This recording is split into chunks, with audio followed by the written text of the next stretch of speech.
বিদ্রোহী সাংসদের সংখ্যা 20 থেকে বেড়ে হলো 22। দিল্লিতে বিদ্রোহী সাংসদদের বৈঠকের আগে বললেন কাকলি ঘোষ দস্তিদার, পশ্চিমবঙ্গের পরিস্থিতি যে জায়গায় গেছিল তার বিরুদ্ধে যারা মত দিয়েছিলেন তাদের সঙ্গে কথাবার্তা হয়েছিল।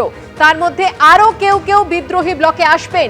সংখ্যাটা 20 বলেছিলাম, আসলে 22। দিল্লিতে তৃণমূলের বিদ্রোহী ব্লকের বৈঠকের আগে বললেন কাকলি ঘোষ দস্তিদার।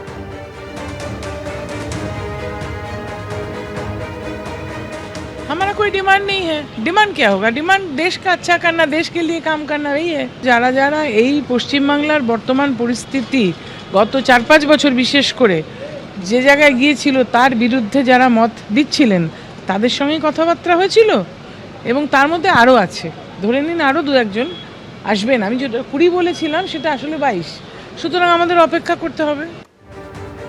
আজ দিল্লিতে বিদ্রোহী সাংসদদের বৈঠক রয়েছে এবং সেই বৈঠকের আগেই কাকলি ঘোষ দস্তিদার যে মন্তব্য করলেন আপনারা শুনলেন। বিদ্রোহী সাংসদের সংখ্যা 20 থেকে বেড়ে হয়েছে 22। পশ্চিমবঙ্গের পরিস্থিতি যে জায়গায় গেছিল তার বিরুদ্ধে যারা মত দিয়েছিলেন তাদের সঙ্গে কথাবার্তা হয়েছিল। তাদের মধ্যে আরো কেউ কেউ বিদ্রোহী ব্লকে আসবেন। সংখ্যাটা 20 বলেছিলাম, আসলে 22। দিল্লিতে তৃণমূলের বিদ্রোহী ব্লকের বৈঠকের আগে এমনটাই বললেন কাকলি ঘোষ দস্তিদার।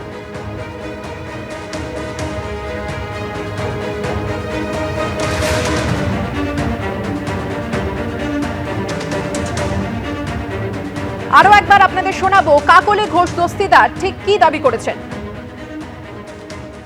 हमारा कोई डिमांड नहीं है। डिमांड क्या होगा? डिमांड देश का अच्छा करना, देश के लिए काम करना, वही है। যারা যারা এই পশ্চিমবাংলার বর্তমান পরিস্থিতি গত 4-5 বছর বিশেষ করে যে জায়গায় গিয়েছিল তার বিরুদ্ধে যারা মত দিচ্ছিলেন তাদের সঙ্গে কথাবার্তা হয়েছিল এবং তার মধ্যে আরও আছে, ধরে নিন আরও 2-1 আসবেন। আমি যেটা 20 বলেছিলাম সেটা আসলে 22, সুতরাং আমাদের অপেক্ষা করতে হবে।